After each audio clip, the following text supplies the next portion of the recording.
Hello, ladies and gentlemen. I hope I'm going live about now. I know it's been a while. I apologize. This has not been one of my lazy hiatuses. I was actually quite sick this week, fever and everything.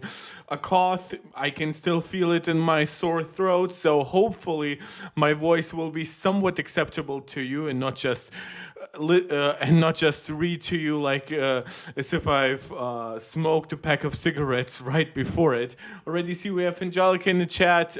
Hope as many of you can find your way back there. I know I'm constantly fighting against the algorithm given the fact that I'm constantly breaking my schedules, but there's definitely some regularity coming back, especially since I am healthy again. At least I hope I am.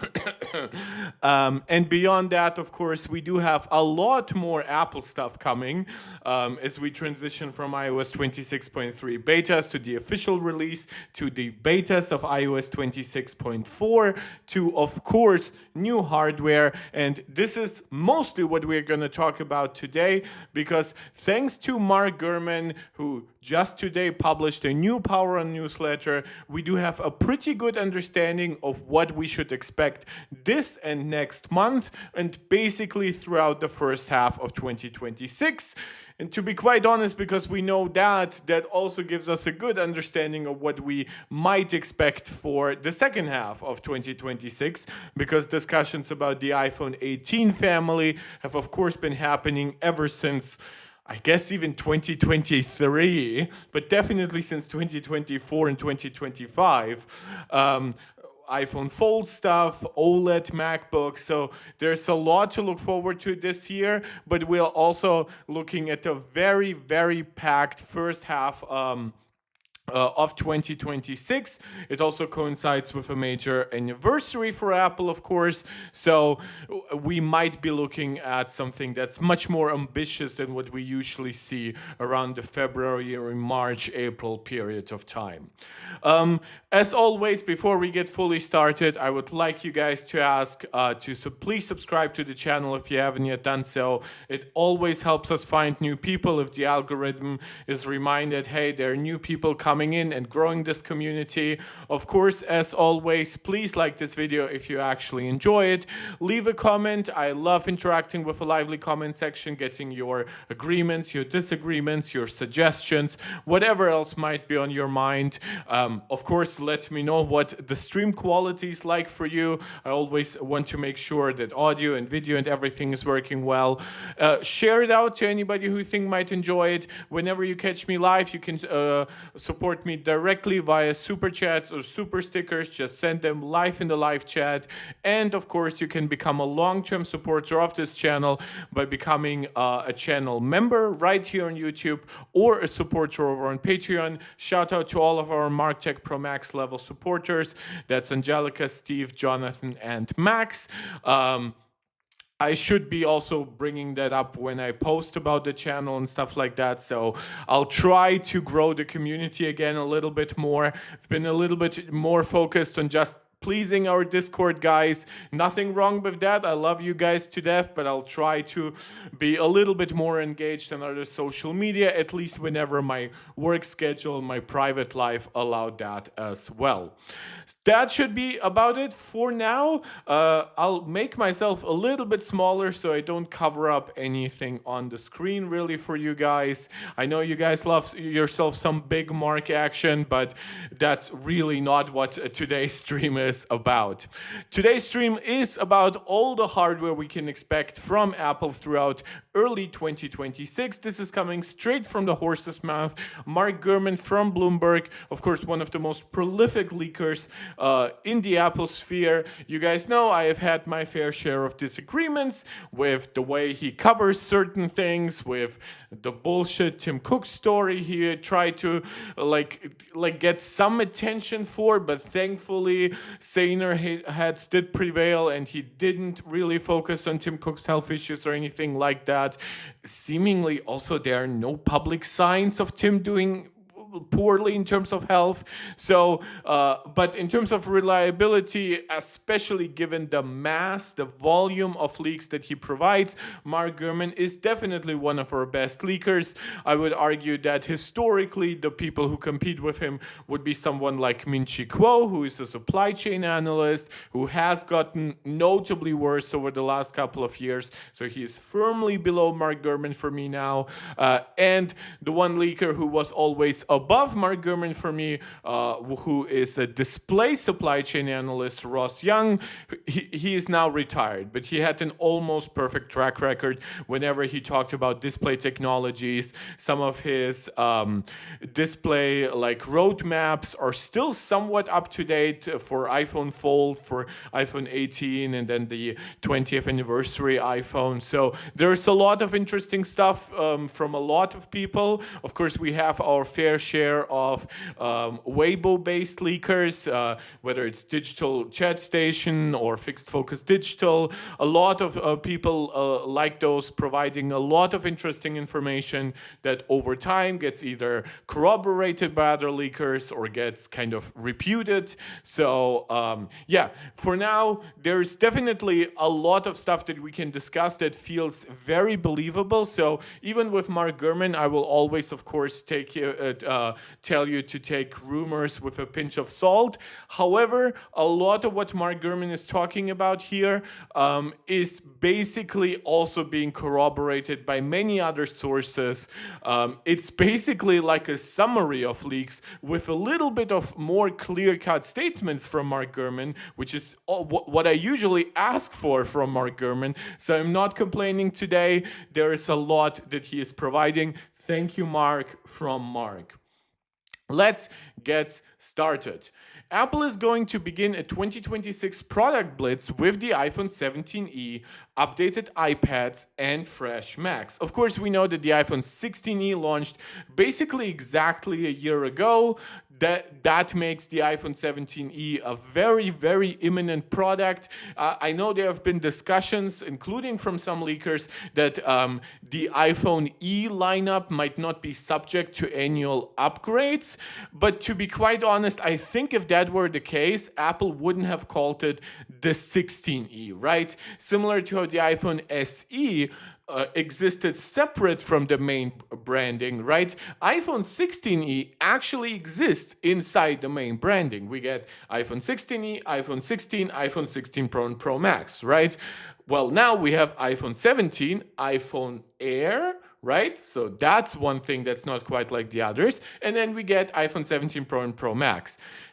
Given the track record of Mark Gurman, given all the other leaks, and given the fact that it quite honestly just makes sense, I do believe that the E lineup will be as much of an annual upgrade as it can be. I would even dare to say that it will be completely annualized, but maybe some upgrades will be so small, it might just be sometimes a modem swap or something like that, that maybe in some cases it really wouldn't warrant an upgrade, but it's just good business for Apple. It gives them a reason to create new promotions, work with carriers, work with third-party stores, have something to display on in the Apple Store, and just have something in a price category that they usually don't cover. iPhone 16e was pretty successful without cannibalizing the iPhone 16 lineup. That's very important. So Apple was able to successfully introduce a cheaper product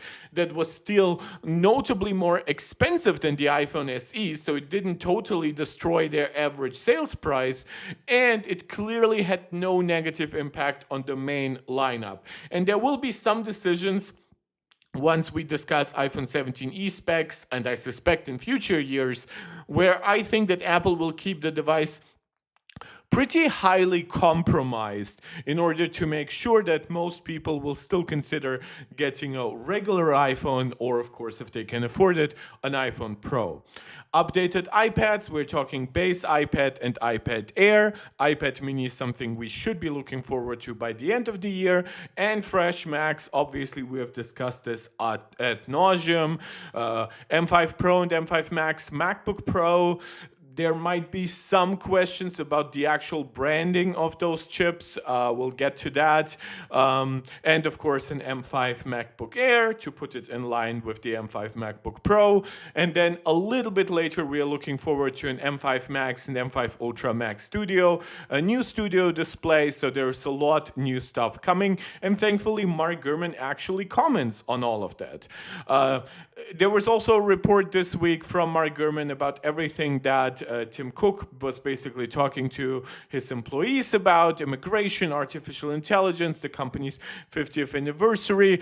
I do not care about that stuff that much. I might go into more detail about it if I feel like it, whether it's in this stream or some other ones. But I do primarily want to cover, of course, the actual leaks and rumors of the actual hardware, software, services, right? Stuff that you actually interact with as a consumer. So we're getting a remarkably busy 2026 with a slew of product releases over the next several weeks already. First on the lineup is the new iPhone 17e, which basically for most things replaces the A18 chip on the iPhone 16e with the A19 chip that we know, of course, from the iPhone 17. And with it, it also gets MagSafe charging. One notable exemption of features, there are plenty of features, of course, that are missing on the iPhone 16 versus on the 16e versus even the 16, much less, of course, the newer iPhone 17. But one of those things where people were really confused about its absence was MagSafe. And it's not even always MagSafe charging, though that's, of course, a part of it. Currently, the iPhone 16e does support wireless charging, but it is limited to 7.5 watts. You know what? I'm actually going to make this bigger since my head is quite small, as I can see from the iPad. But it also made it incompatible, not just, of course, with faster MagSafe chargers, 15 watts or 25 watts. I assume that this will probably charge slower than the iPhone 17 and 17 Pro. We already have an example of that with the iPhone Air charging at 15 or I believe at 20 watts, while the 17 and 17 Pro are at 25. So I think that's a good differentiation point for Apple here. Give it still MagSafe, but make it a little bit slower. But yeah, of course, the notable missing thing with MagSafe to most people, I believe, was the MagSafe ecosystem of accessories, right? Not just wireless charger, but even like little magnet-based cases, and of course, those little wallet cases that work via MagSafe. I think that car holders and chargers, there is so much that's MagSafe based. It was weird for Apple to, in fact, we even had people like Drew from Telosive Tech making videos saying that the iPhone 16e not having MagSafe spells the doom of MagSafe. And I was like, no, if anything, that cements MagSafe as like a more premium feature. But it's still weird because the iPhone 16e, while it's cheaper in Apple's lineup, like it's $600. MagSafe, like magnets, do not cost that much money. Like you can put it in basically anything under even over $300 or $400. Of course, Apple would want to differentiate their products, but I've argued that that was a wrong differentiation thing. And it seems like they're listening. It also seems like the iPhone 16e is transitioning to the 17e by getting the newest in-house cellular and wireless chips. So the iPhone 16e actually was kind of famous for being the first Apple product with an Apple-designed 5G modem. That was the C1 modem. Since then, we have gotten the C1X on the iPhone Air and a bunch of iPads. So now we have, and of course, we have gotten the N1 lineup of wireless modems on the entire iPhone 17 family and new iPads. So we might be looking at the C1X and an N1 modem. Now, there have been some rumors saying that Apple would adopt MediaTek chips on cheaper products and reserve N1 for more premium devices. but while I can see that making sense on a $100 HomePod Mini, where literally every dollar counts, to be quite honest, for an iPhone 16e, to me, it just makes more sense for Apple to create more N1 chips, who knows, N1X or whatever, right? Though I don't think that Apple will go too crazy with a modem designed for the 17e. And just like benefit from the higher volume production and benefit from the energy efficiency, I could see them reducing the battery capacity from like almost 4,000 milliampere hours to something like 3,800, considering the extra efficiency from either a C1X or like a C2 modem, who knows, and of course an N1 modem. An N1 modem here would also provide an upgrade from Wi-Fi 6, not even Wi-Fi 6E, all the way up to Wi-Fi 7. So while we might be discussing on the iPhone 17 Pros like, oh, you have technically Wi-Fi 7 but no like 320 megahertz bandwidth, well, on the iPhone 17e that will play no role. Like the fact that it's going to reach like 2.4 gigabits per second is going to be more than fast enough for what people who are buy this class of product get it for. So this will be great for efficiency and go well together with everything else. There is a lot of interesting stuff about the iPhone 17e that's still not quite answered. My primary question here is, what about the display, right? For a while, we've heard the rumor that the iPhone 17e would basically get the same panel as the regular iPhone 16. So that would be a display with a cutout for the dynamic island, right? And also a newer generation LTPS panel with more efficiency and higher brightness. Currently, the iPhone 16e actually has a notoriously low brightness screen by other Apple display standards. In fact, the entire iPhone 17 lineup advertises like 3,000 nits. So yeah, the iPhone 16e is quite screwed with like 600 to 800 nits. It's really not great. And it also doesn't have the greatest efficiency from its screen. That's why, despite the fact that it actually has a larger screen than the base iPhone, despite the fact that it actually has a larger battery than the regular iPhone 16, it actually underperforms it, despite having a larger battery and, well, actually in some ways less performance, right?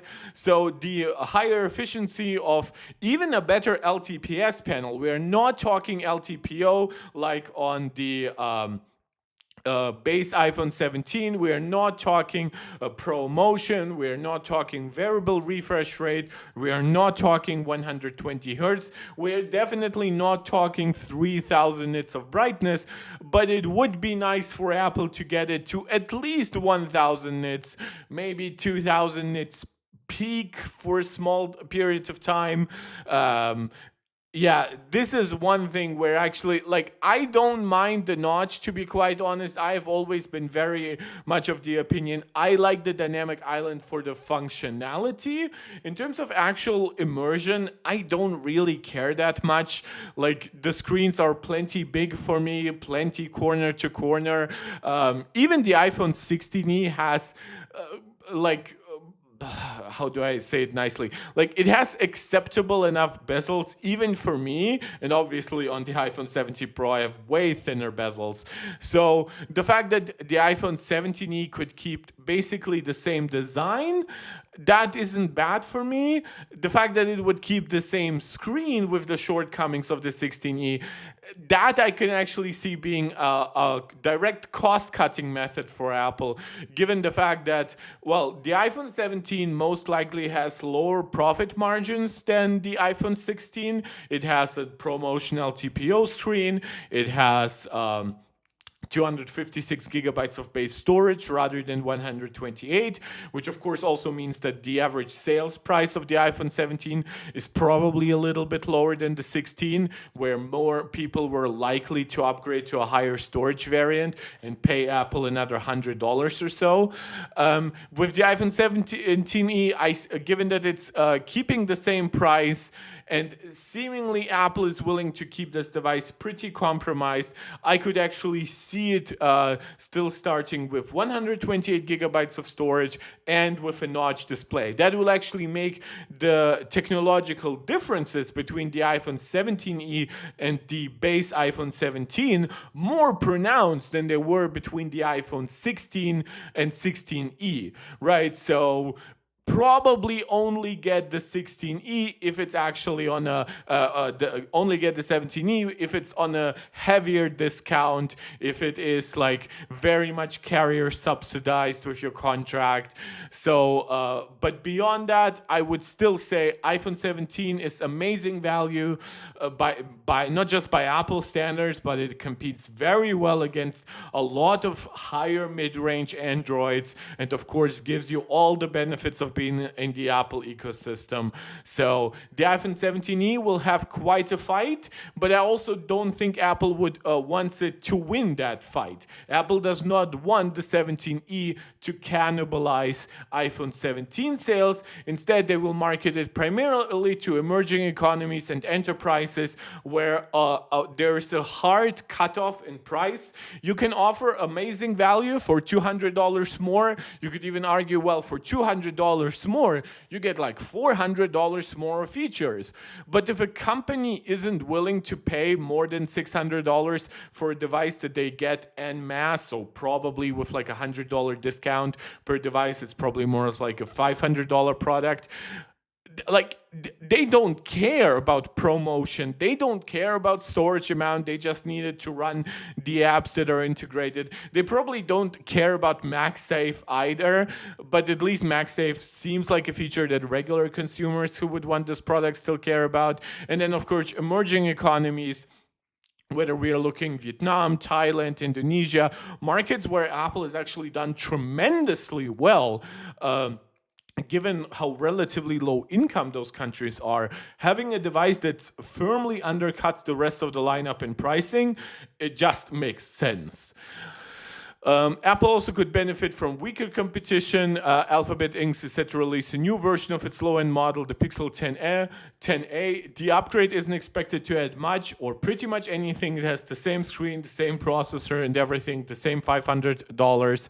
Samsung is focusing more on the high end. That's primarily an effect of higher storage and RAM pricing. So because all devices of course have to feature some storage and RAM, lower price products are much more impacted by those price changes because a much higher percentage of their total cost was always storage and RAM, and now it's an even bigger share. While on your Pro and your Ultra and your Max products, storage and RAM were actually, even if you're looking at like 16 gig RAM configurations and 512 gigabyte and 1 terabyte configurations, you're looking at a relatively smart part of the total bill. Plus, consumers are much more willing to pay more money, like for storage upgrades and everything, once they are already above $1,000.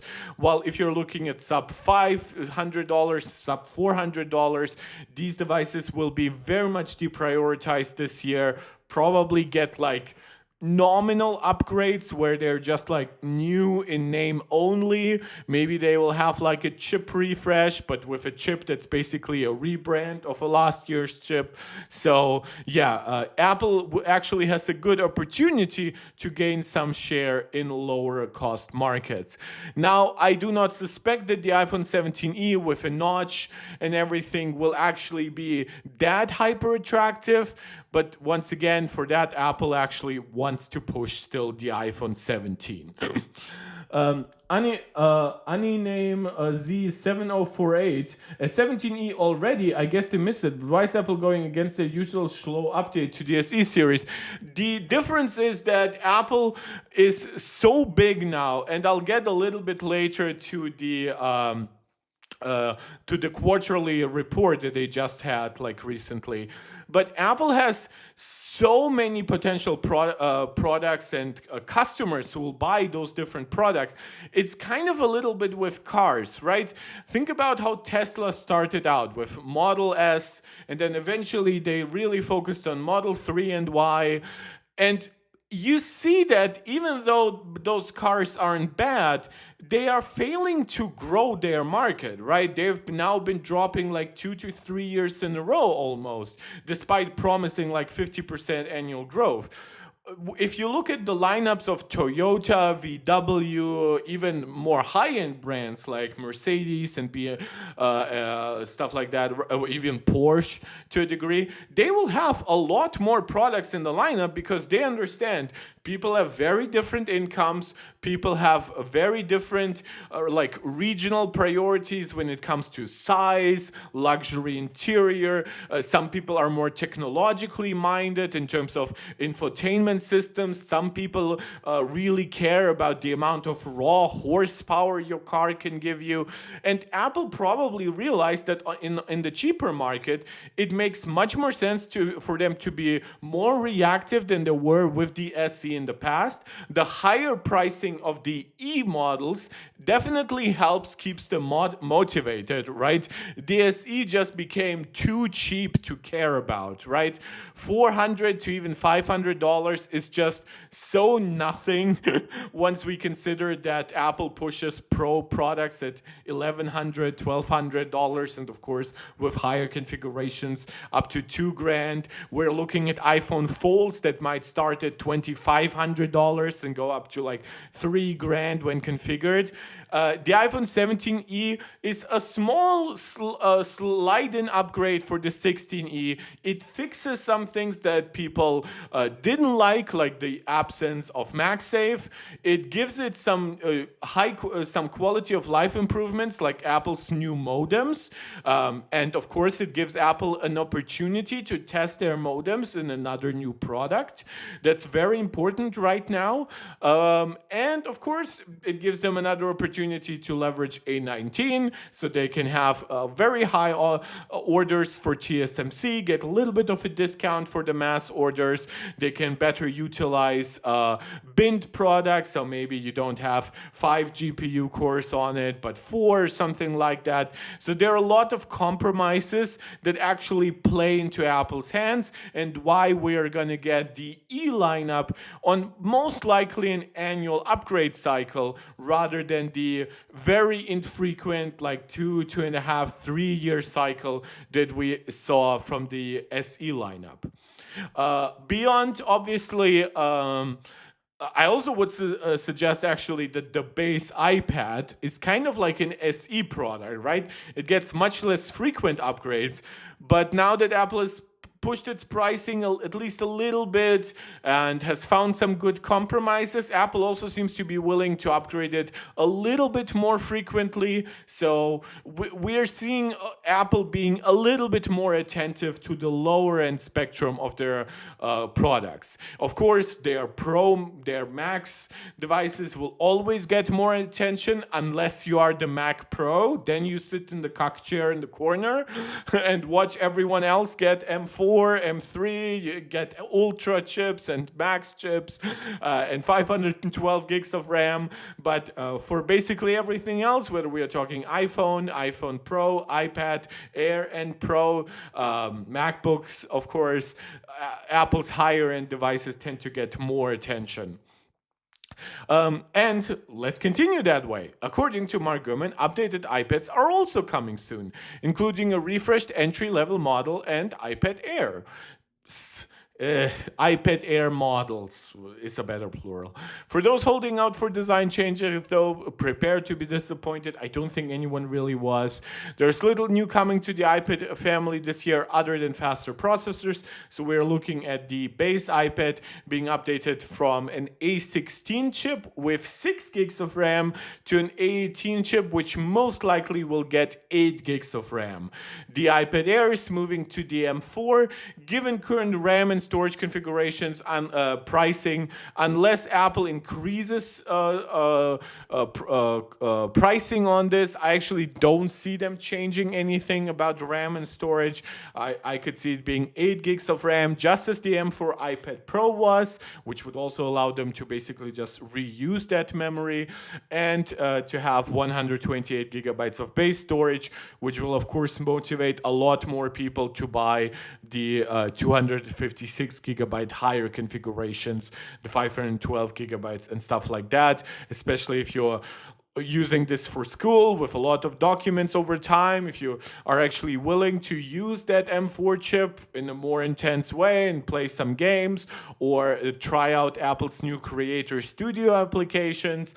Yeah, I think that Apple has a good opportunity here, but since they're not upgrading these products with anything crazy, I think they'll just continue their sales success, and Apple has tremendous sales success in the tablet line. Like some people say it's like 44% market share of tablets. The vast majority of all like over $300 tablets that are being sold are iPads. So Apple seems to be doing something right. The iPad, by very much any definition, is for most people still the default tablet. In fact, when I talk to a lot of people, I see them just referring to the tablet category of products as iPads, right? It's how older people will sometimes call any game console a Nintendo, right? For many people, any tablet is an iPad in a way. The shift to the A18 in the base model means that the device is getting support for Apple Intelligence. That's also why my speculation, of course, entails that with the A18, it also gets 8 gigs of RAM. And this will be a big part of the marketing for this product. After a bit of a roller coaster in terms of sales, the iPad did quite well over the holidays. Revenue grew 6% from a year earlier, a faster clip than Wall Street expected. Again, everyone completely always underestimates Apple. I also want to, like, even that roller coaster in terms of sales, a lot of that had to do with the fact that it really spiked during the pandemic. But even and after the pandemic, a lot of people focused more on Apple Silicon Macs. But that's not really a detriment to Apple. Apple has always said that they're willing to cannibalize their own products, especially if the replacement happens to be a higher margin product or a product that also helps them sell more services and stuff like that. So at no point was Apple ever said about giving some way of iPad sales to Mac, or the other way around, to be quite honest. Apple attributed much of the success to the iPad's base model, which is another device it plans to push more to enterprise customers. That also makes sense, of course, because, again, once we are looking at ProMotion, OLED features, more speakers, all that jazz, it's just these features are completely irrelevant to enterprise customers. I do hope that Apple finally fixes the biggest flaw on the base iPad for me, and that is its incompatibility with the Apple Pencil Pro. Instead, you have to rely either on a weird workaround between USB-C and Lightning to use an original Apple Pencil, or you have to use the USB-C Apple Pencil, one that magnetically attaches to your iPad but cannot charge through that, and therefore cannot automatically connect to your device.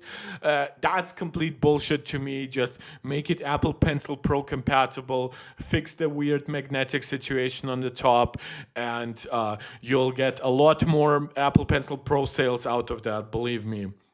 Especially now that we're seeing more discounts on the Apple Pencil Pro, now that you can find it more regularly, like under $100, that will make it a much better fit to the base iPad. Apple also has several Macs coming shortly, including a new 14 and 16-inch MacBook Pro with M5 generation processors. Of course, we do have already the M5 MacBook Pro, but now we're looking at M5 Pro, M5 Max MacBook Pros. I'll get into some details about that a little bit later. Mark Gurman also says we should expect upgraded Mac Studio desktops. It's interesting, this is now like the third, fourth time he talks about the Mac Studio without any mention of the Mac Pro, which, if you know, the Mac Studio currently has an option for either an M4 Max processor or an M3 Ultra processor, while the Mac Pro is still stuck on the M2 Ultra. So it's just worse in every way than either Mac Pro, right? Than either Mac Studio. So I don't know. If Apple doesn't upgrade it with the M5 Ultra, I honestly think like I can see like the situation with the M4 Max, the M3 Ultra. Maybe supply was a little weird and whatever. Maybe some of it was delayed, and Apple just decided to upgrade the Mac Studio. It's not a good solution, in my opinion. It's still unfair, in my opinion. But if they don't upgrade the Mac Pro with the M5 Ultra, they might as well just delete it from the lineup because it has absolutely no validity. Not at $7,000, not at $5,000. At that point, not even at $2,000 or $3,000, because it's just so far behind. It does not have hardware accelerated ray tracing, no mesh shading. It doesn't have the latest AI accelerators. It doesn't have the latest GPU generation for even faster AI acceleration. It uses slower memory, which means its total bandwidth will actually start to fall behind even the Max chips, much less, of course, the Ultra chips. It's just going to be like in total RAM amount. Obviously, with the Ultra chips, you can already beat out its capacity by a lot. So there's just so much that Apple is left completely ignored on the Mac Pro. They're like, if Apple wants to give the Mac Pro true relevance, then they will give it a mainline Ultra chip, or maybe they'll be actually ambitious and create an extreme chip, which actually is now possible because of Apple's switch to chiplet designs. But one thing they could also do is actually utilize some of its PCIe slots to give you the option to slot in an Apple designed GPU. Even if that GPU is only really usable like for more AI acceleration or something like that. Like Apple has already proven that even through Thunderbolt extensions, right, which of course would be slower than like a 16 slot PCIe 5.0, or at that point maybe even like PCIe 6.0 Apple could be using. Apple could even create a special PCIe solution for themselves. And given the fact that we see how good AI scaling now works with technology like RDMA, through Thunderbolt, through long cables and everything, I just think it's insane to not try out something like that on the actual configurable, upgradable Mac Pro. Plus, even with a high base price, given the fact that RAM and storage prices are ever increasing, having a Mac with a lot of different I/O would actually help. You could slot in some kind of PCIe drive that you might have lying around, and boom, you add 1 or 2 terabytes of storage, right? That's something that I think Apple is really ignoring to their own peril. Not that I think that the Mac Studio, because thankfully it's $3,000 less expensive, doesn't have ways to compensate for, but I do think that there is room for Apple in the even more pro market to grow with the Mac Pro specifically. With the Mac Studio, we're also looking at a new studio display. That one is supposed to be getting real HDR, so some kind of mini LED panel, most likely. Pro motion, probably. We've heard weird rumors about anything from 90 hertz, like fixed refresh rate, which wouldn't really be ProMotion, to actual like 120 hertz variable refresh rate, higher brightness, of course. So interesting, but unfortunately, once again, Mark Gurman does not delve into too much details here, except for saying that he was told that the upgraded studio display looks quite similar to the current one. So whether that means it still has the same relatively thick bezels and that it still focuses on an all-in-one solution, so that it has like integrated speakers and everything, unlike like the Pro Display XDR, we'll have to see. One of the rumors was that the studio display would get like a super high-end chip inside, like an A series newer chip, like an A19. For context, the current studio display has an A13 chip to manage its speakers, its cameras, and stuff like that. that is obviously a big expenditure. This will probably make the product not a cheap one, even if it's a highly binned A19 processor. But it is going to make it very interesting. There are also new Mac Minis on the roadmap, which does make sense. Apple, now that they have redesigned the Mac Minis, there's been all that craze about open claw or open mold and all that bullshit. Basically about using Mac Minis just to run AI agents for your company or for yourself. Some people say they manage like their calendars and everything through those tools. Of course, upgrading it from the M4 chip to the M5, which has notably better AI acceleration on its GPU, as we've of course seen on the A19 and M5 chips already. That makes sense, and most likely we would have the same dichotomy between a base M5 Mac Mini and then an M5 Pro Mac Mini for notably more money. The centerpiece computer launch in the first half of the year is Apple's groundbreaking low-cost MacBook. So this is actually one of the products that I didn't even mention in my title because my title was already close to 100 characters. But yes, ever since the middle of last year, we started hearing rumors about an A18 Pro, potentially low-cost MacBook. Here, Mark Gurman only commits to calling it an iPhone class chip. Now, it should be noted that that low-cost MacBook was originally slated to launch in the second half of last year. Given now we are talking about sometime in the first half, and I kind of see Apple prioritizing, of course, more expensive devices while demand is high and while prices on the PC markets are increasing and handing Apple a good share of market potentially. So I could see a low-cost MacBook launching closer to WWDC. And then, of course, an A18 Pro chip starts to look pretty old. Now, it depends all, of course, on how much this MacBook is ultimately gonna cost. And he's saying it's featuring a screen under 13 inches, while previous rumors have more said it would be around 13 inches. So there are some interesting details that I think are still have to be figured out. It will be, of course, competing with less expensive Windows laptops and Chromebooks. And it's basically gonna occupy the same position in the lineup for the Macs as the iPhone 17e does for iPhones, and as the base iPad that's supposed to be getting an A18 chip does for iPads. Makes all the sense in the world to me. I think an A19 Pro chip would give it so much performance where it actually beats the M1 in terms of multi-core, dramatically outperforms anything M3 or older in single core, has actually access to pretty fast memory. I actually think that an A19 Pro would be a better fit for those low-cost MacBooks than an A18 Pro, but we'll have to see. KSB Wonders joining the chat. Haven't seen you in a while. Hello, man. Welcome.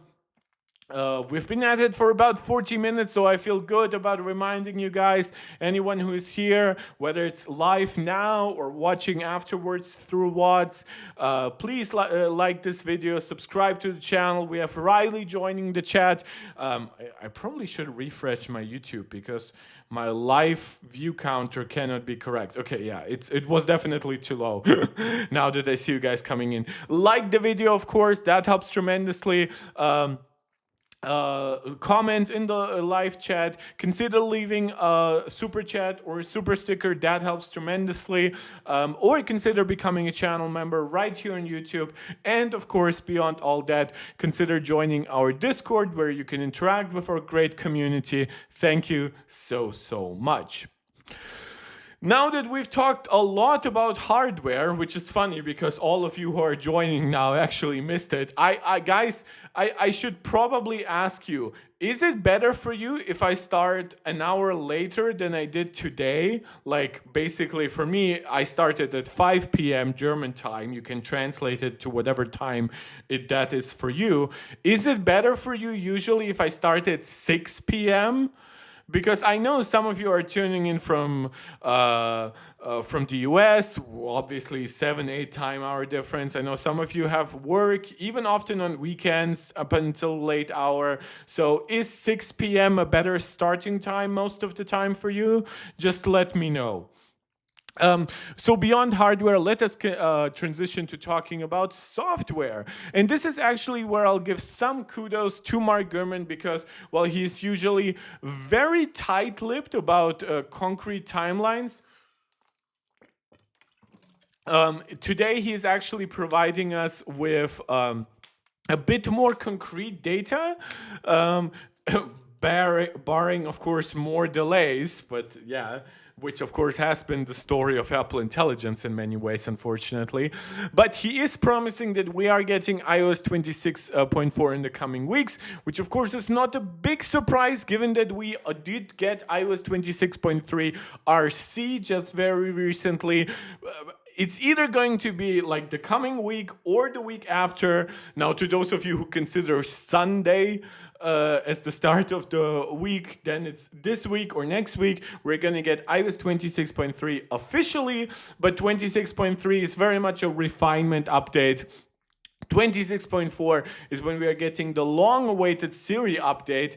That's the large language model-based Siri using Apple Foundation Models 10. That's already based on Google Gemini, but probably not the latest Gemini 3 versions. Whether it's actually Gemini 3 but early, or even some version of late Gemini 2.5, 6, whatever, we actually don't know. We know definitely that the Siri upgrades coming in iOS 27, they will be based on Gemini 3 and Apple Foundation Models 11, which are then also based on Gemini 3. Of course, by that point, it might even be Gemini 3.5 or 4, but just so you have a rough estimate where it lines up with the current AI technologies. So more Siri with iOS 26.4. Seems like Apple is actually very much intent on pushing it out throughout March. I know some predictions and rumors last year pointed to like a potential April release. But yes, KSB Wonders for one, I already saw your suggestion for later streams. And yes, Siri is coming, new Siri is coming with 26.4. And yes, it is Gemini based, but it's still running a customized version of it. This is not just copy paste Gemini, I don't know, 2.6 or early Gemini 3. This is still what Apple internally labels as Apple Foundation Model 10. And then more personalized Siri with an actual chatbot and with probably a standalone app and a redesigned chatbot interface. Those are changes coming to iOS 27. As for the specific timing of releases, again, something we do not usually hear from Mark Gurman, Apple expects to deliver the first beta of iOS 26.4 to developers the week of February 23rd, which of course can mean that week, can mean Monday, Tuesday, Wednesday, Thursday, right? Apple has a tendency to launch betas like around Tuesday-ish, but there's always a day or more that can be added onto it based on actual internal developments, right?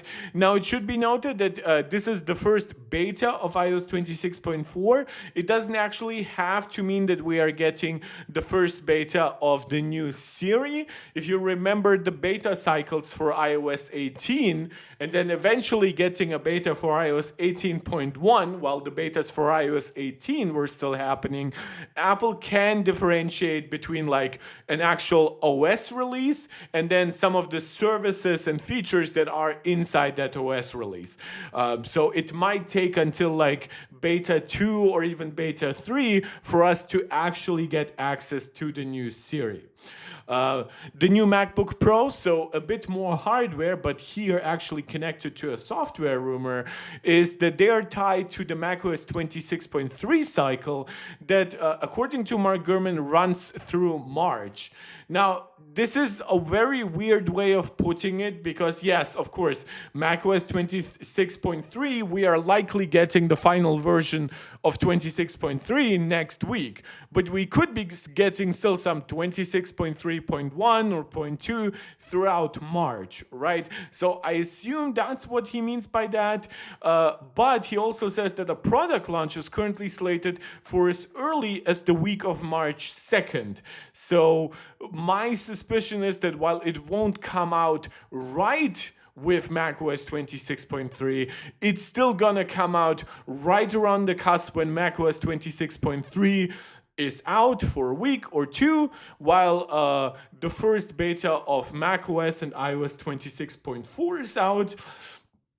And it's that way, when you actually buy the new MacBook Pro on March 2nd, around, it should be noted this is a product launch, so the actual release of the product could come would likely come either at the end of Friday of that week. You would be able to pre-order it, and then like Wednesday that next week you'll be able to actually buy it. So we could be seeing like roughly March 10th, March 11th, an actual release for it. And by that point, you would have a solid second or even third beta of macOS and iOS 26.4. So that way, once you get that product, you might even get like a small mid-cycle release like 26.3.1. But if you want to, you will be able to install a beta of 26.4 that by that time already offers early access to the new Siri. Again, I don't think that this is actually a big priority for Apple to combine 26.3 with MacBook Pros and make it launch close to 26.4. I just think that things kind of align well for all of it, right? Apple has new software, Apple has new hardware, so why not try to at least make them launch somewhat close together?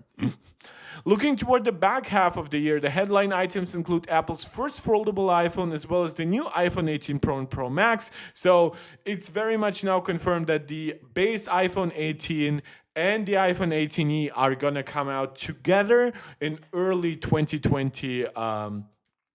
7 at that point, most likely with a new iPhone Air as well, though that there's some uncertainty there. Some people are still saying it could launch alongside the iPhone 18 Pro and Pro Max and the Fold.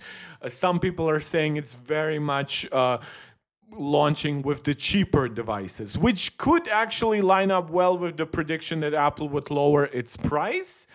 Now, I know that the current RAM and storage situation is crazy, and some people might ask, well, how can Apple be realistically lowering prices?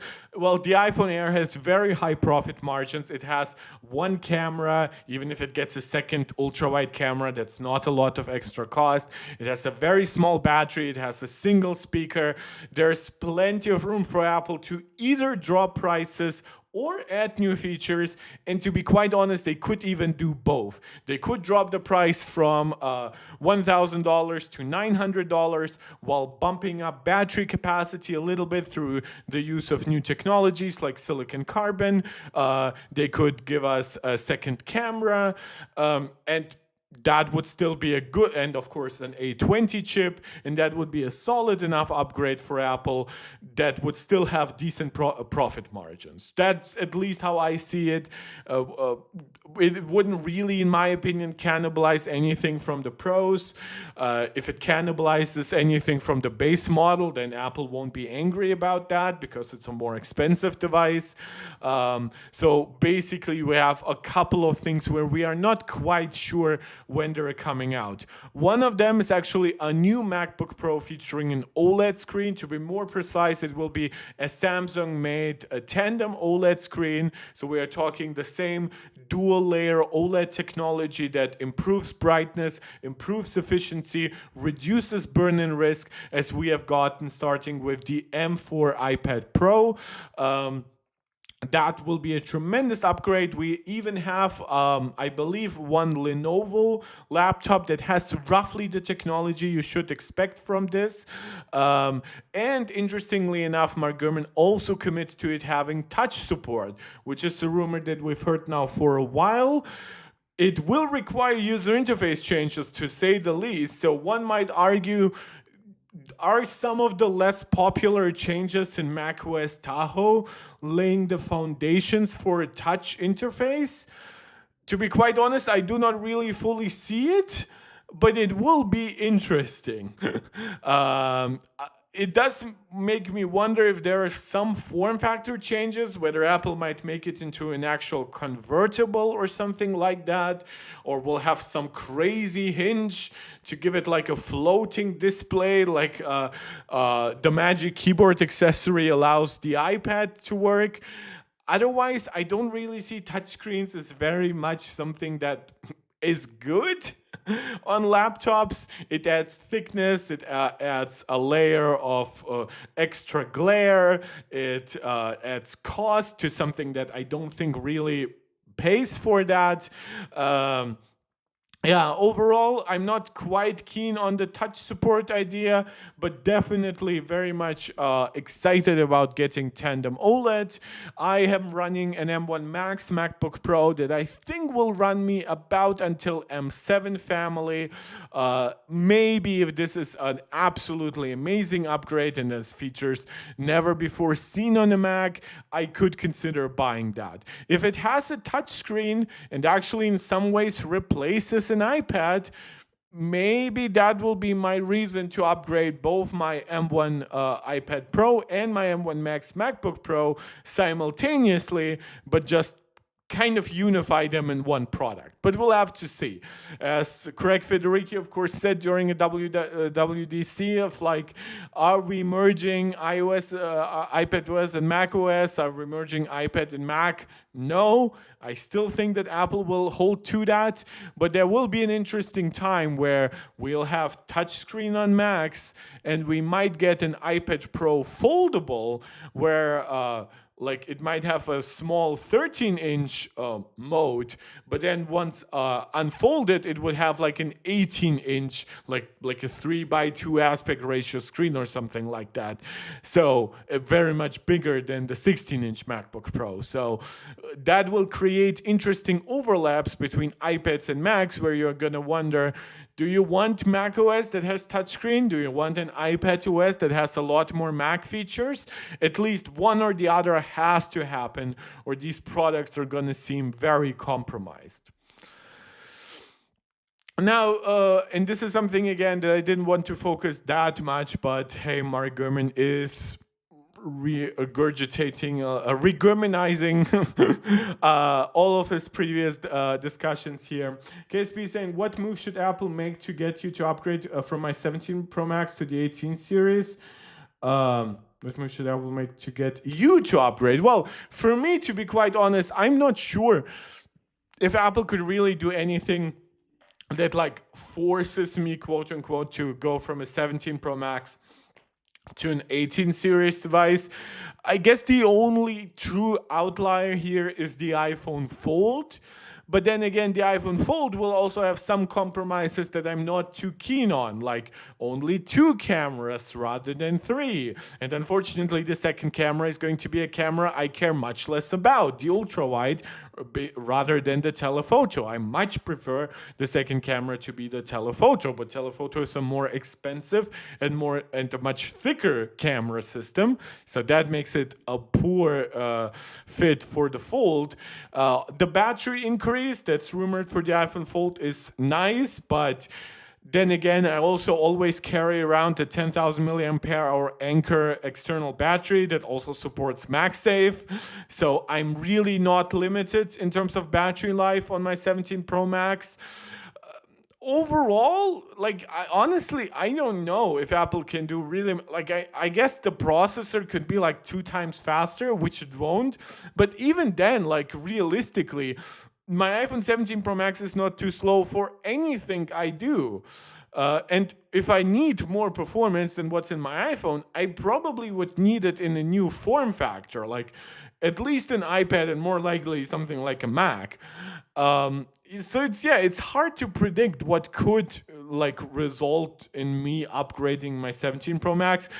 If anything, it wouldn't be something that Apple does, but probably it would be something like one of my family members says, look, can I maybe get you a 17 Pro Max if you plan on upgrading? You're like a couple $100 extra for your purchase. And you get me the 17 Pro Max and you get yourself the Fold or the 18 Pro Max. I think that is more likely to push me forward to a purchase than any individual tech upgrade.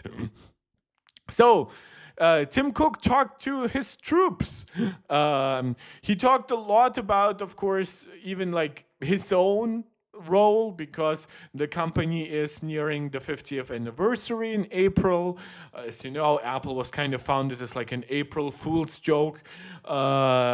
almost 50 years ago now. Tim Cook has now been CEO ever since the iPhone 4S era, so for 15 years.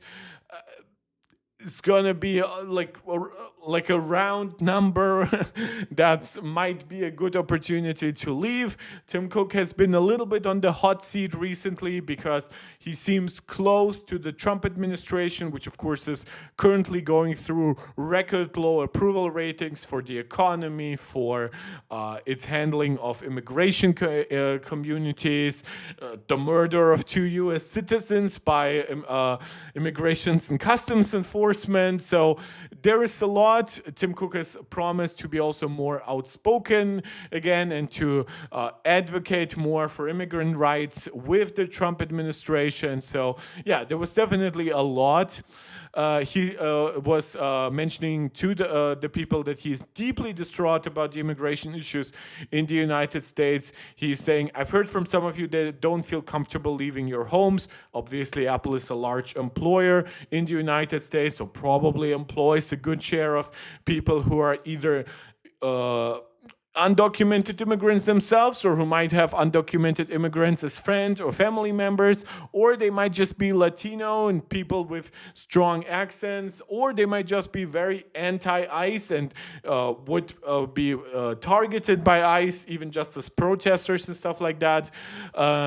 He's saying that no one should feel that way, being afraid of leaving your home. On a personal level, I am deeply distraught by what's happening. What I see and hear from people about the fear they are living with, it breaks my heart. Every person deserves to be treated with dignity and respect, no matter where they come from. Immigration is important to this country. Immigration is important to this company. For as long as I can remember, we have been a smarter, wiser, more innovative company because we've attracted the best and brightest from all corners of the world. We have team members across the US on some form of visa. I think you should say we have many team members. I'm going to continue to lobby lawmakers on this issue. You have my word on that.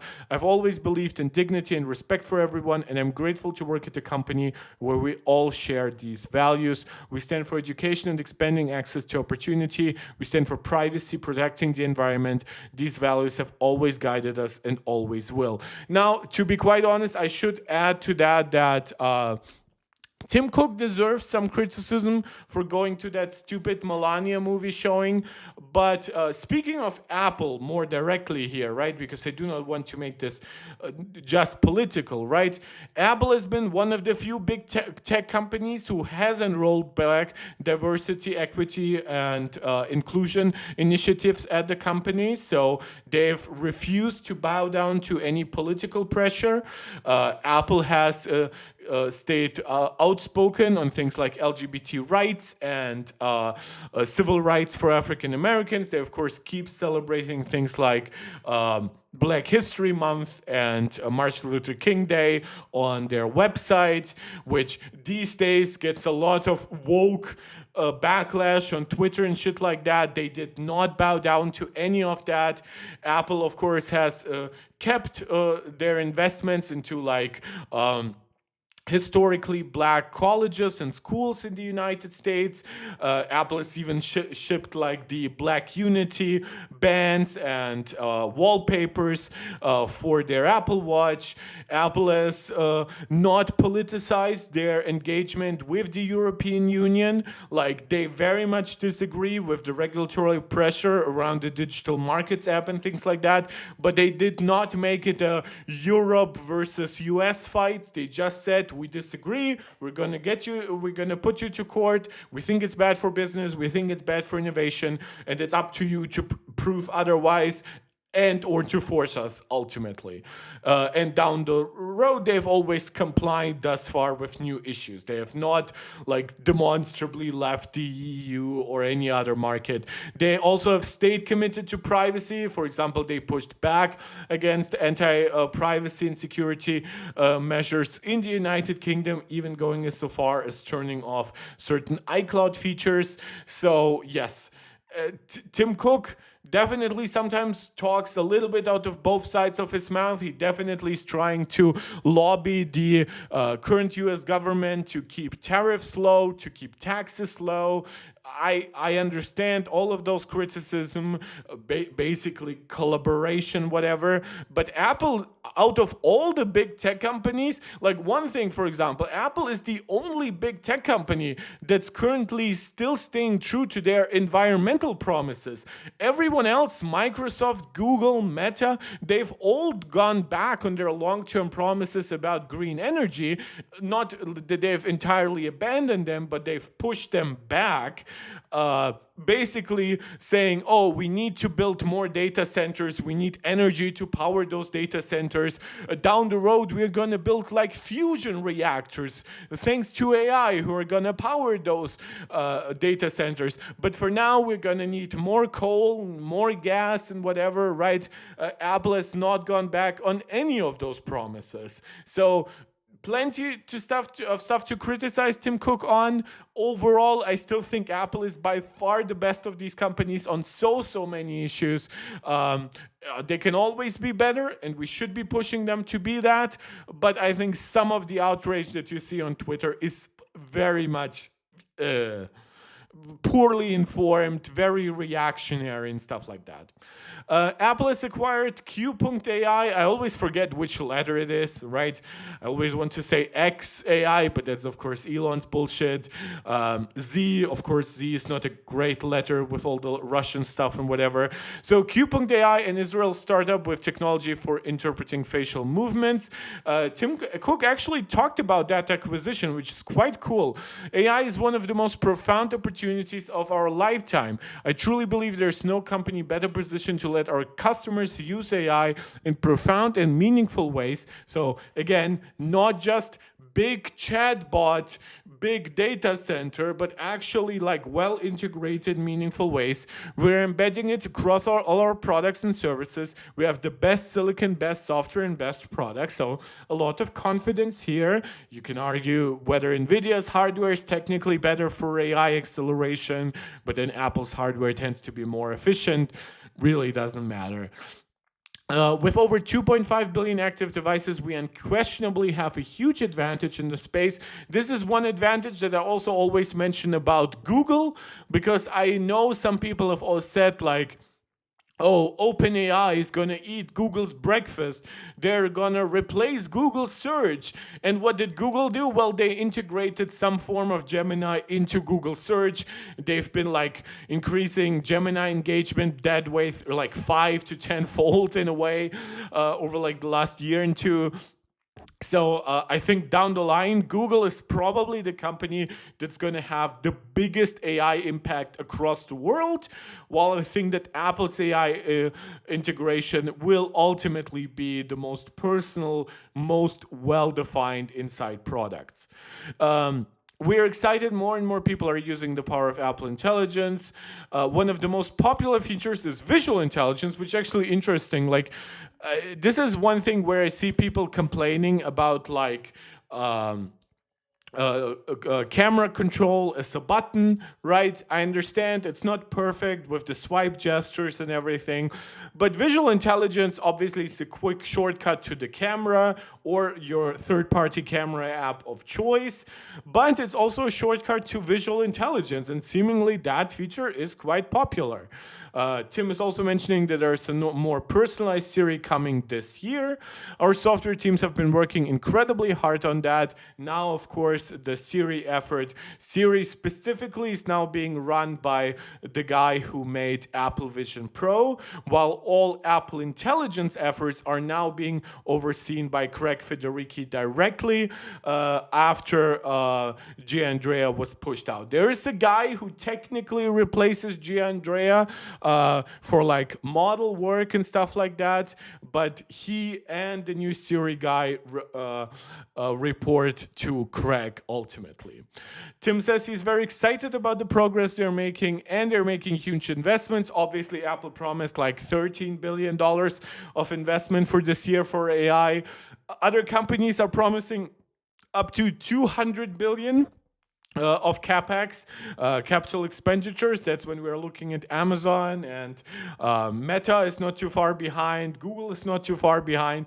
And then Microsoft actually is on the lower end with like 130 or something. So still like an order of a magnitude higher than what Apple is doing. And he is saying they're excited to welcome Point AI to Apple. So he unfortunately does not list any specific integrations they're looking forward to here, but that's probably because they partially bought Point AI because of their tech, like their silent voice recognition, whatever, but also partially just because of the talent. They need more talent to work on everything from their foundation models to their integration on their hardware. So I don't think that Apple has 100% a clear understanding of what they're going to do with Q.ai. So more growth promises, that of course makes sense. They just had a fantastic quarterly report. He also reflects on the fact that the company is turning 50 years old.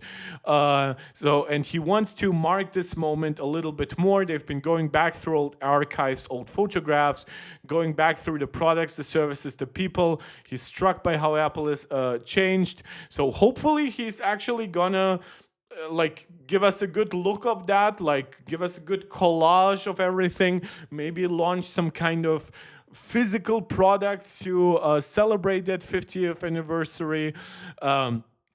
And yeah, he's saying they are going to celebrate it. How exactly, he's not going to say yet, but stay tuned. We're not a culture that looks back, so the group of people working on this have had to kind of build a different muscle for this, which is funny.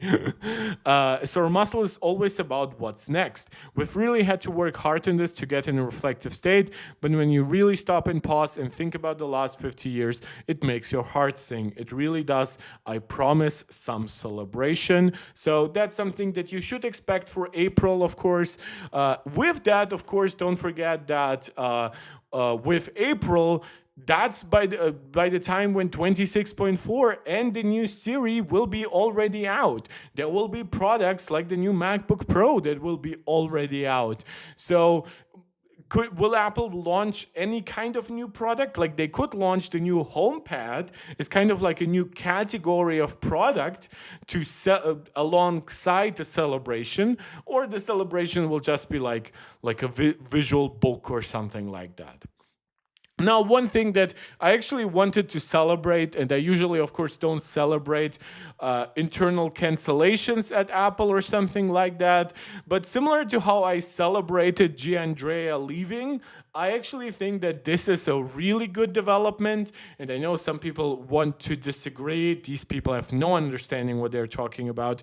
And that is Apple nixes long-planned virtual health coach service. It should be noted, virtual health coach, AI health coach service, opting to repurpose features as health app additions. For the past several years, Apple has been working on a major new health service that would serve as an AI-powered virtual coach. The idea was to rely on evaluation evaluation, service, and outside lab data, alongside information collected from your iPhone and Apple Watch to offer a holistic view of your health. It would then use AI to make suggestions on how to improve your overall wellness. Now, is this idea good in theory? Absolutely.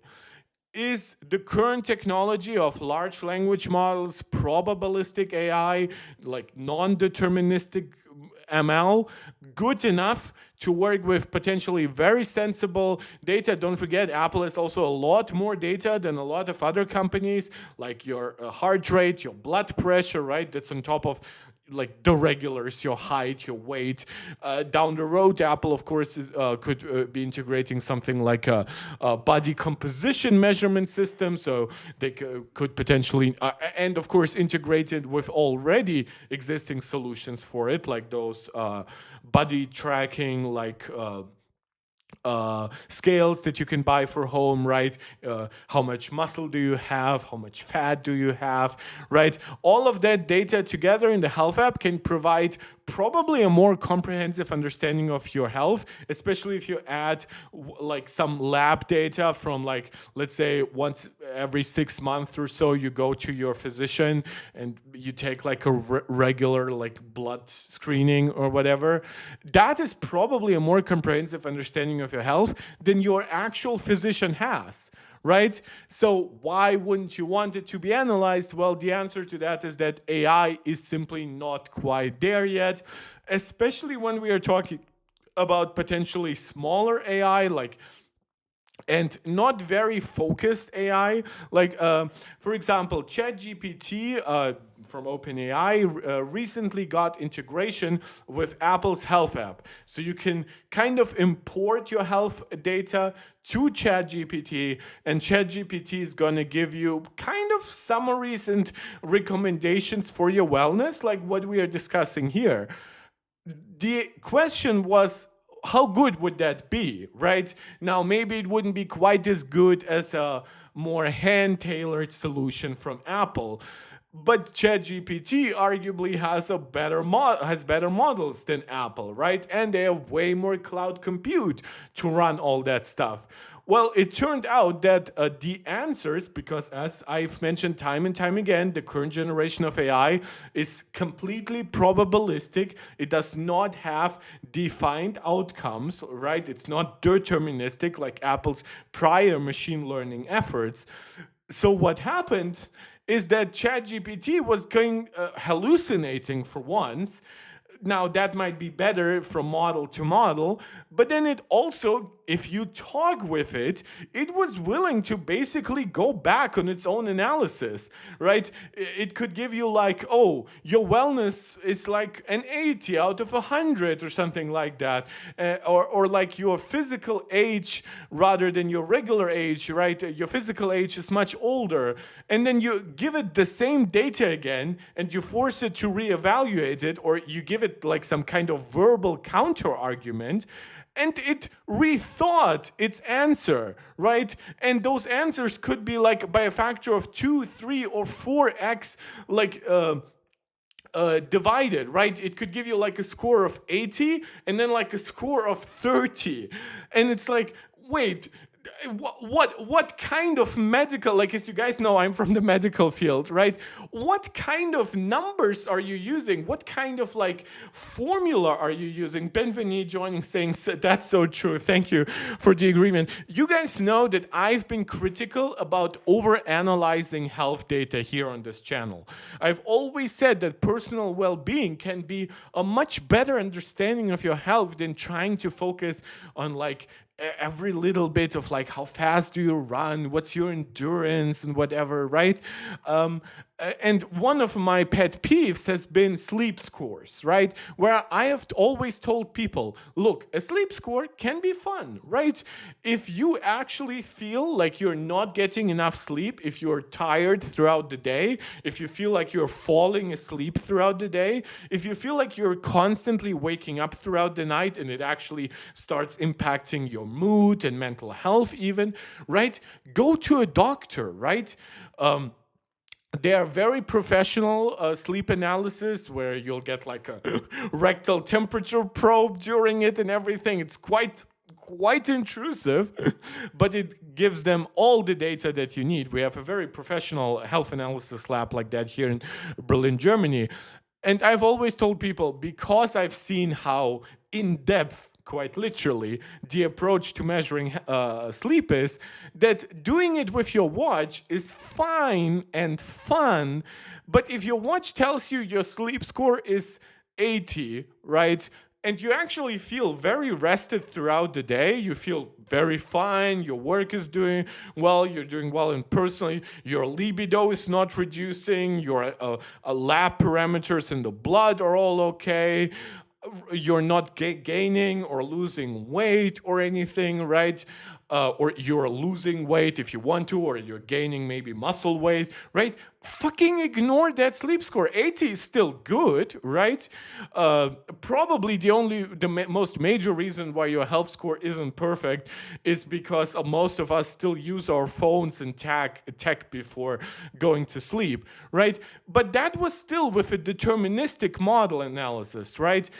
It had your sleep hours, it had the amount of time that you're waking up. You could even add some data like your body temperature and stuff like that. That was fine. It wasn't great that people overanalyzed and overstressed over their sleep, even though they were doing objectively well. But it was okay. Now you add the uncertain nature of current generation AIs with potentially even more questionable of like how good are even Apple's models specifically here, or if you're going to analyze it on device, how much compute are you going to use? How much RAM does a good model focused on this actually need, right? And I just feel it's just become so ridiculous in a way when people have seen that, and I've seen some people online comment, oh, Apple cannot get anything AI related right. And what they ignore here is that Apple wants to repurpose those features as health app additions. As Mark Gurman reports, they're scrapping the approach, which is an AI health coach, but Apple is taking some of the planned features, including video content. So that's a little bit like Apple's Fitness Plus, where you have like those workout videos integrated, right?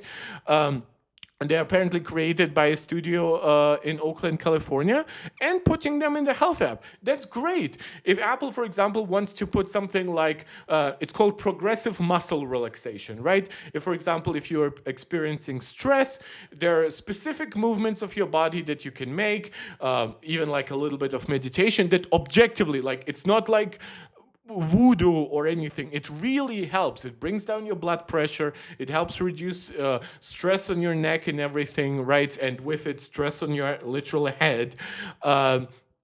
If Apple can give you breathing exercises, there are breathing exercises that can bring down your blood pressure and everything, right? That's fantastic. But yeah, potentially also there were questions about would that AI health coach be like potentially hidden behind Apple One, right? Would that be like an Apple Health Plus? From everything that I'm seeing here, is just, that to me just sounds like extra features for the health app. One thing that I love is the capability, including one that can analyze the user's gait, so how you walk, with an iPhone camera, are scheduled to begin appearing later this year. This is actually a feature that can use a lot of machine learning that Apple has historically done for like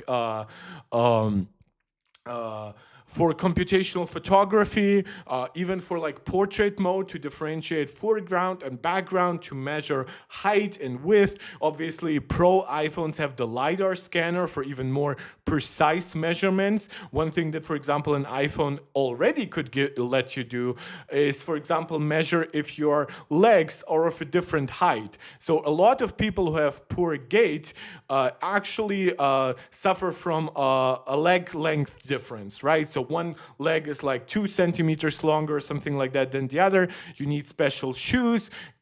maybe even some kind of corrective surgery, whatever, right? This is something that you could obviously objectively measure already, but if Apple integrates that with a gait analysis tool, and there are different ways that this could be impacted. There are I'm sorry, that's where my English falls short. Orthopedic, right? Shortcomings. There can be neurological shortcomings. There can be forms of dementia impacting how you walk and everything. Neurological diseases from Parkinson's and everything like that. So yeah, you can see here my two loves, medicine and technology, are coming together. So I'm becoming quite passionate, but I'm very happy about I've been always in awe at Apple's approach to health. And I think this is the far better approach. So apparently EduQ took over the health division, saw that it's not really offering anything else over all the other, like, oh, let's put a chatbot on that issue, right? And instead decided, let's actually integrate it with the iPhone camera, the health app. Let's put in some videos the same way we do like for Fitness Plus. And over time, Apple can even integrate some other forms of AI analysis, or just even some medical databases. Like, for example, if you input your medication, there are big databases.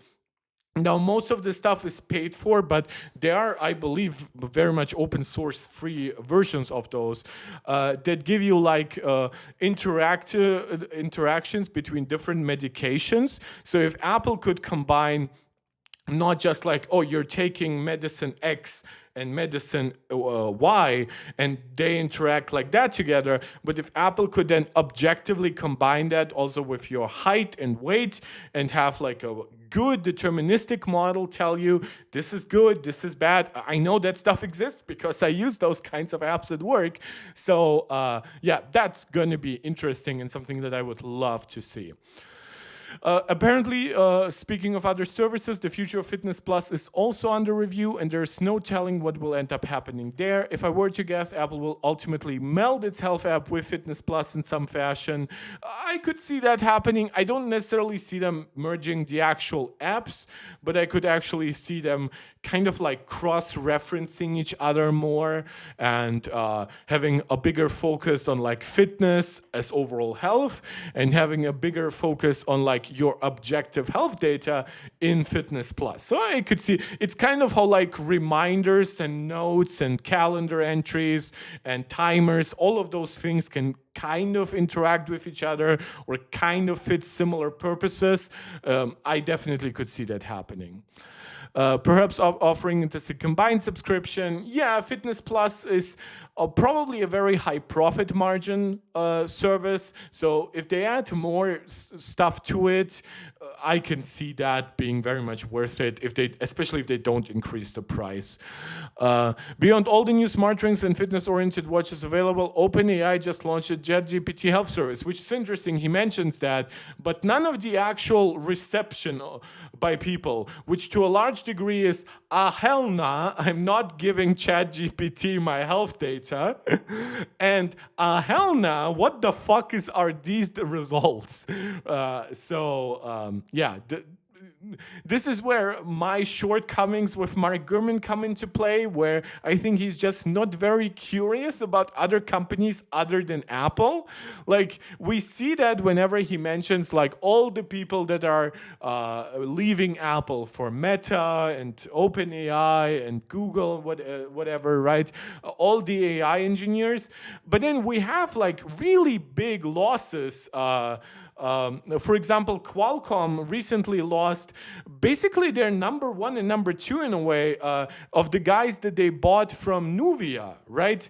The main reason why like Snapdragon 8 Elite and whatever are now pretty competitive with Apple's A series. People who used to work for on Apple Silicon then started Nuvia and then got bought by Qualcomm. In fact, ARM was quite angry about that situation too, but ended up losing most lawsuits about it. So yes, there are plenty of people always leaving one company for the other, especially when there's a big bubble like right now there is with AI. There's big capital expenditure happening, like what's happening right now with AI. Do I think that Apple is long-term gonna be worse off because they did not spend $200 billion of capital like what Meta and Amazon and whatever are promising? No, I think Apple will be much better for it. And in fact, that health story actually motivates me because it makes me understand that Apple still gets it. Apple still gets the difference between a service where you just throw a solution at it, right? Like a lot of these AI companies currently, of course, have their health bots, their LLMs. And what they do is they see a problem, whether it's health or Excel sheets or whatever, right? And they're saying, well, the better our LLM gets, the better it gets at interacting with that data and even creating sheets for you and everything. And sure, and Apple does that to a degree as well. But I always feel like these companies basically have a hammer, and that hammer is AI right now for everything, right? And everything they see, because they have a hammer, everything in their eyes turns into nails that needs to be hammered down. And I'm very glad that Apple does not have that perspective, at least not when it comes to AI. Apple definitely believes that iPhones are and Apple Watches are their hammers for specific problems, but they're much more holistic products with their own compute, with their access to the internet, with their own sensors. So it makes much more sense. But that's about it for Mark Gurman.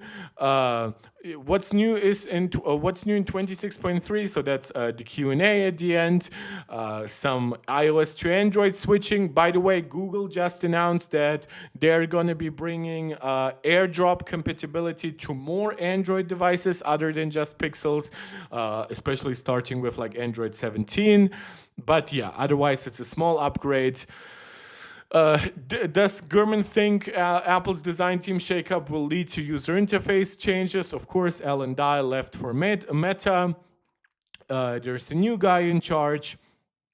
But Mark Gurman actually rightfully points out Apple's UI head didn't develop iOS 26 and Liquid Glass unilaterally, or basically go into the direction at the complete opposite opinion of everyone else. The company apparently still loves it, and I think just the new icons, even for like Apple Creator Studio, are actually a good gives you a good understanding of that. Second generation AirTags came out, of course. We've covered that on this channel. Let's see if there's anything that I've missed that came out just recently. That's nothing that I haven't covered. That's nothing that I haven't covered, because there is still some stuff that I would like to mention, obviously also in the context of all the features, all the rumors and leaks that I have already covered. But before that, we've now been streaming for about 1.5 hours.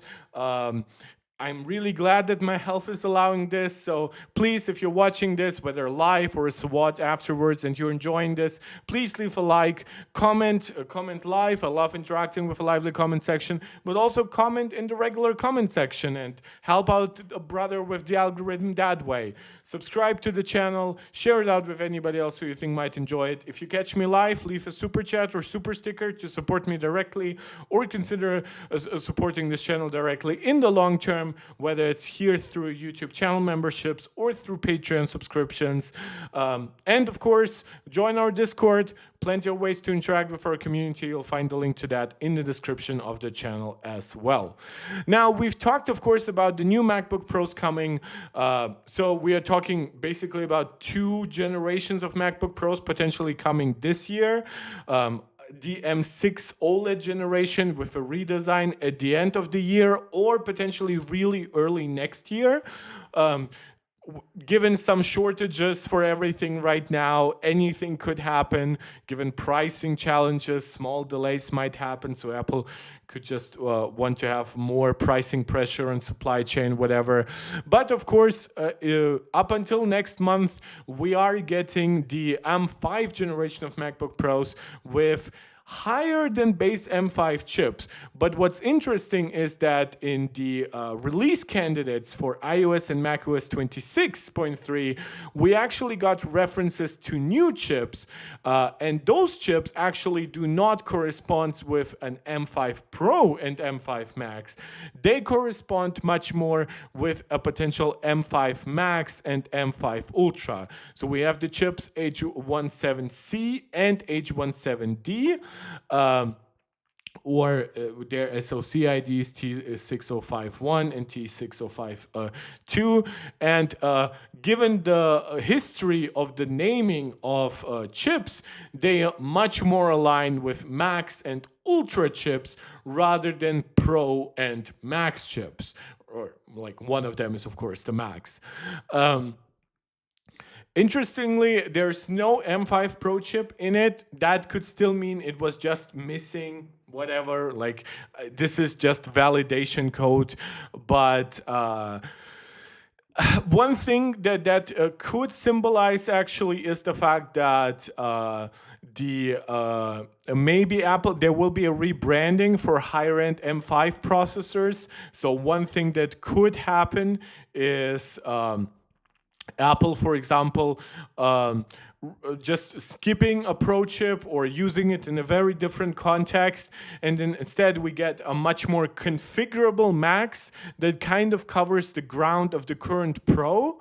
And that, of course, would work because of the chiplet approach. So in terms of the SoC design, we are probably looking at the same actual system on a chip, but just with very different configurations in terms of its ultimate CPU core count. It could use 1 or 2 CPU chiplets. It could use 1 to 4 like GPU chiplets, deciding on how Apple splits it up.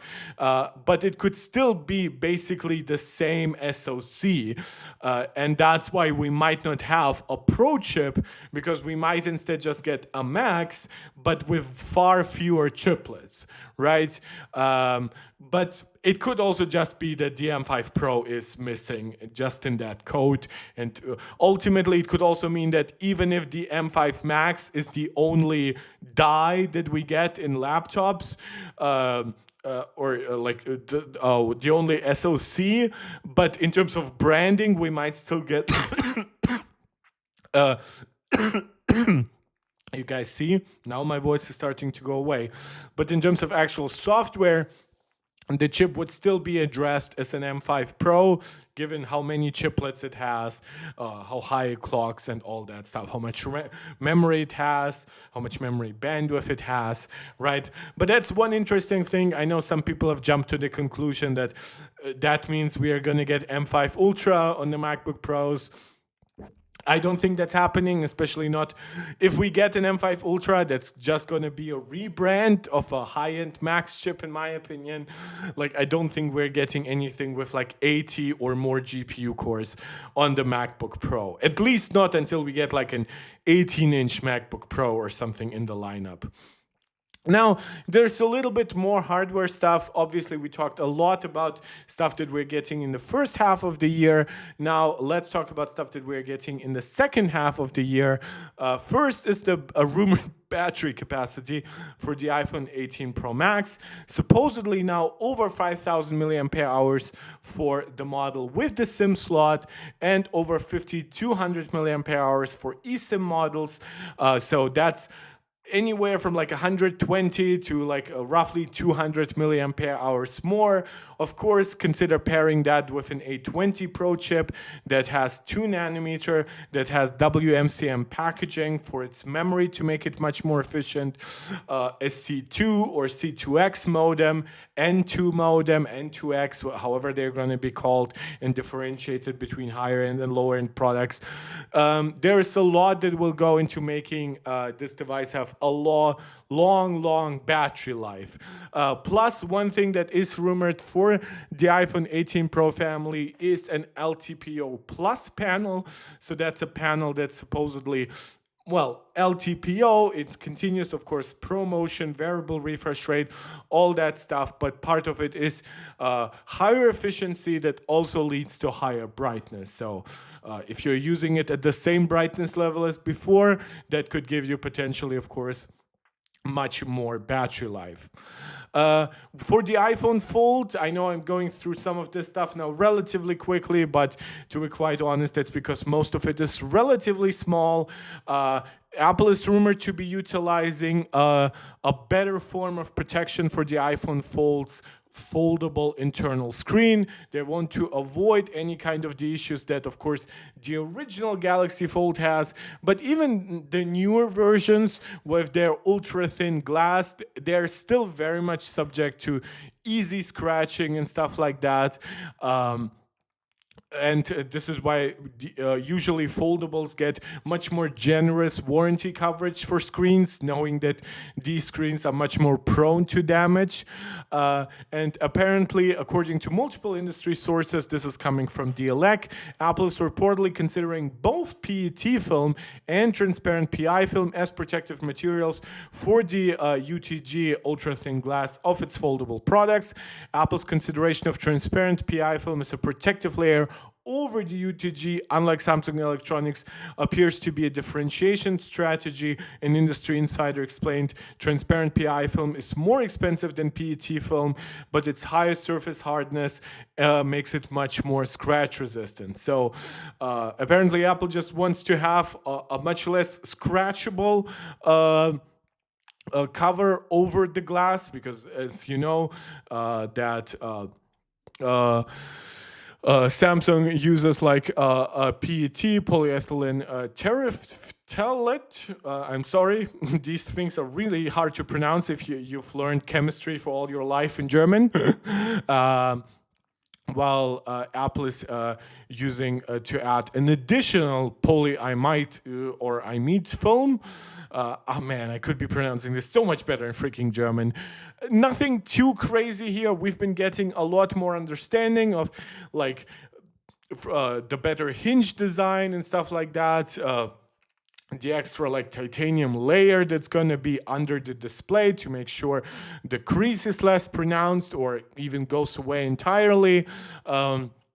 And now we get something to also protect it from being scratchable. That I also hope that makes it a better candidate for support for something like an Apple Pencil, even if it has to be a separate Apple Pencil model.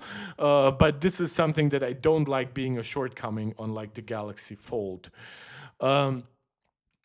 Now, when it comes to the iPhone Fold, we got a few reports over time. One saying that it's going to have over 5,500 milliampere hour battery, giving it the largest battery in an iPhone to date. Which, I mean, of course, it kind of needs to have it given the size of the internal screen. This is also coming from a leaker that we usually pretty respect, Fixed Focus Digital. We also have a little bit more reporting on the actual form factor of the product. Now, in the past, I've reported on the size of the screen and things like that. Now we also have details on stuff like volume button placement. According to this report, the volume buttons are on the left side, but are not on the left side, but are instead placed directly on the top right side of the device, similar to where you would find the volume buttons on the iPad mini, which will challenge the user, an iPhone user's usage habits. The power button integrated with Touch ID, the iPhone Fold is not getting Face ID, and the AI button, a camera control button, are still on the right side. That one comes from Instant Digital, so it's some of our favorite Weibo leakers all working together here. However, it is backed by reasoning, which makes sense to me. This is now 9 to 5 Mac commentary on it, so you can see all of it is not yet written in stone. Even if it's written in stone at Apple, it does not mean that the leakers have all the best information. In part, keeping the left side of the unfolded device free from physical buttons maximizes the space for battery. And why displacement? The motherboard is on the right side and they didn't want to run wires across the screen to the left side for the buttons, which quite honestly also makes sense. So you would just have all your buttons around one corner on the right side. You don't want ribbon cables that you would have to fold all the time, especially since you will have some ribbon cables there already, but you probably don't want some that run from the very edge of one end to the very edge of the other. Yeah, that's about the extra thing that we've gotten. Obviously, we've gotten a rough outlook at like the screen's aspect ratio, the screen sizes, the usage of Touch ID versus Face ID. There's been some questions about whether they would utilize under-screen cameras, but it seems like most things right now point to just using regular cameras as part of a cutout, as you will find on a lot of Android devices. And of course, as I've already mentioned in the Mark Gurman report, when it comes to new hardware, we're getting M5 Pro and Max MacBooks very soon, but then M6 Pro and M6 MacBook Pros much sooner than some people expect by the end of the year. The last thing I want to cover, and I almost forgot I actually wanted to cover this, so this is not very important, is cameras for the iPhone 18 series. Now, obviously, we're going to talk a lot more about iPhone cameras, but to add to our last Weibo leakers, like we now have fixed focus digital, instant digital, and digital chat stations, so that's all our digital Weibo leakers. But in addition to all the other stuff, we're getting more confirmation on older leaks in a way from digital chat station, and that's about variable aperture for the main camera. So that would allow it to have a wider aperture than the current f1.78. That's in low light scenarios where you will need a very wide, fast aperture to let in as much light as possible. But it can also have a smaller aperture, the term isn't perfect, of like f2.4 or something like that, for example, for portrait mode shots, right? To give you a much better bokeh depth of field without switching to another camera or without having to use AI algorithms or anything else like that to mimic portrait mode. Of course, probably the best result you will get, because again, this is not the largest sensor in the world and everything, is from a mix of that. So maybe you'll have f1.4, f1.3, something extreme for like low light photography, and then like f2.4, f2.8 for more like portrait shots and shots in really good sunlight. And then you can even augment those portrait mode shots with still a DAI-based portrait mode algorithm.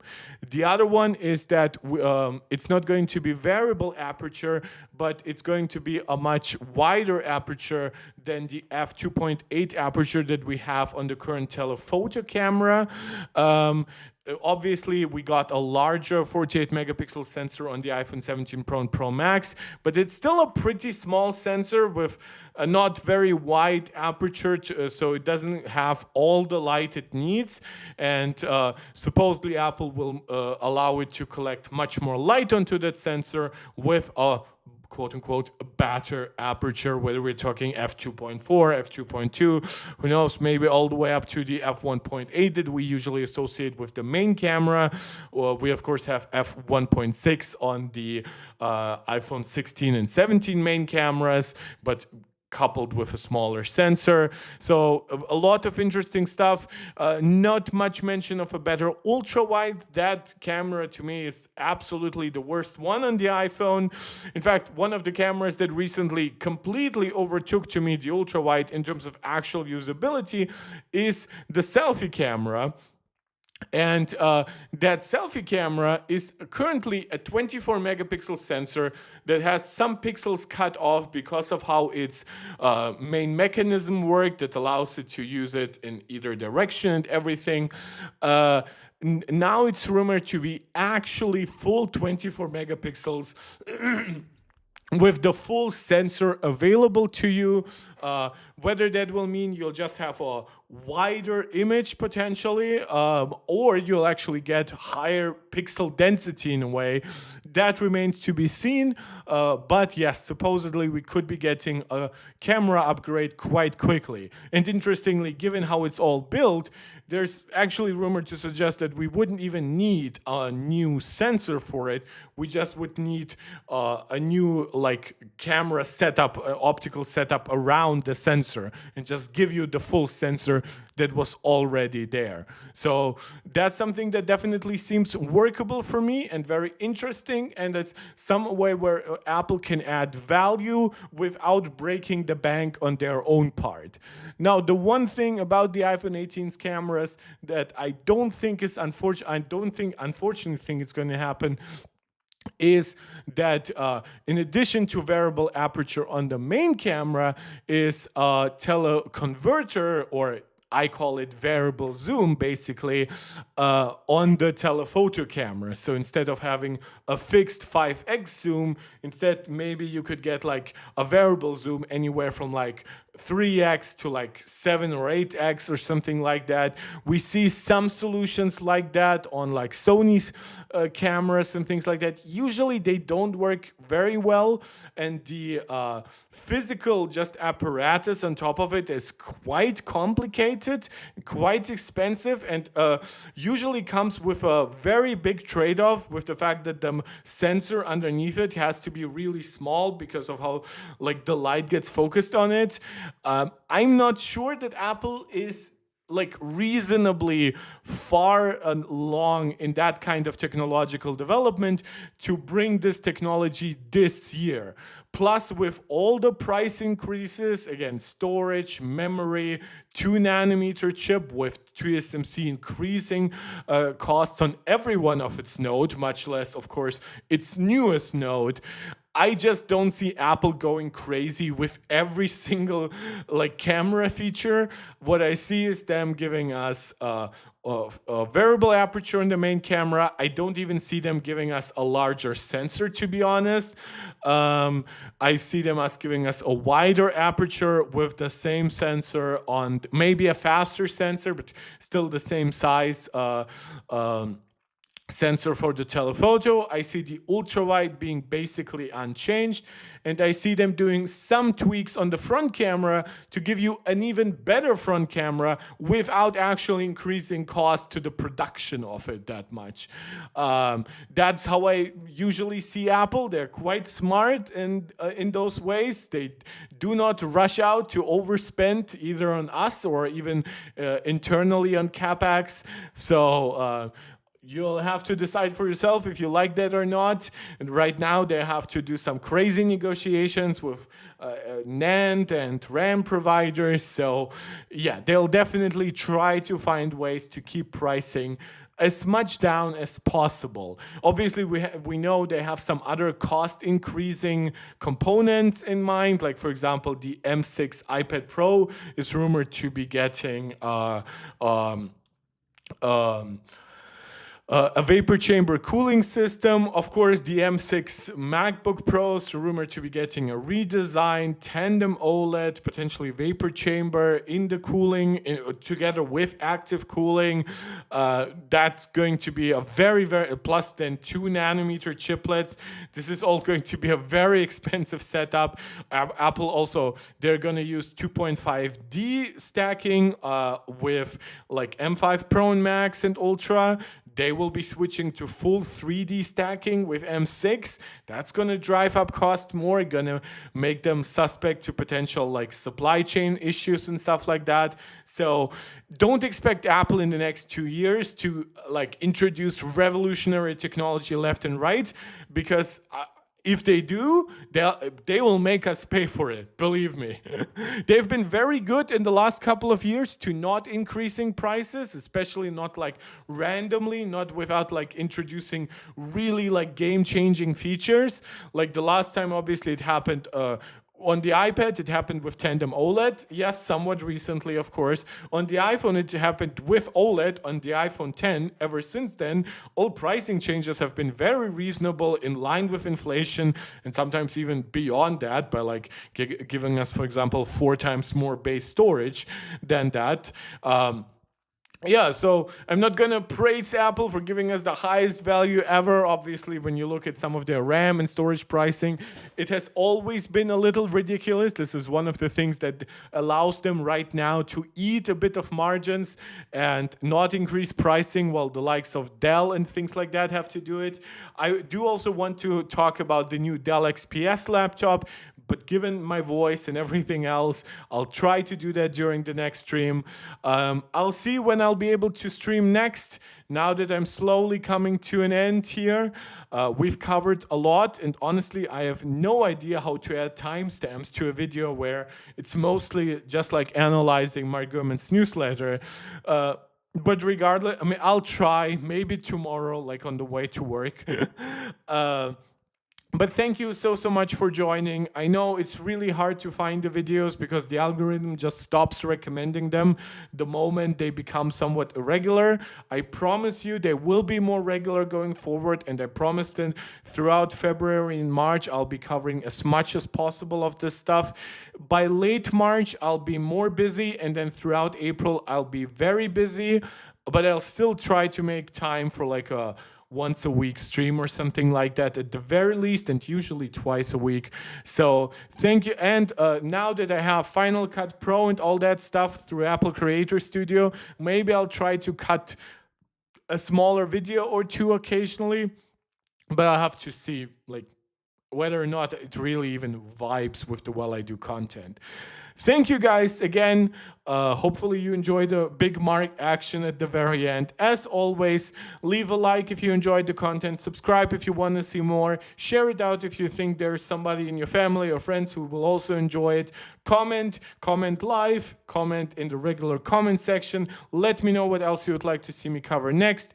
Whenever you catch me live, consider leaving a super chat or a super sticker to help out the channel financially. You can also become a channel member right here on YouTube or support you over on Patreon, and you can join our Discord. The link for that is in the description. I'll probably leave it in the comment section as I often do, so more of you can find it. And just keep an eye out for it. Of course, hit the noti bell so you actually get informed when I'm live, because it seems to not work at all without the noti bell, and it doesn't seem to work even half the time with the noti bell. So at least try that, because it's not always my fault, I promise. Beyond all that, thank you guys so much. I'll catch you in the next one. This is Mark Tech, tuning out.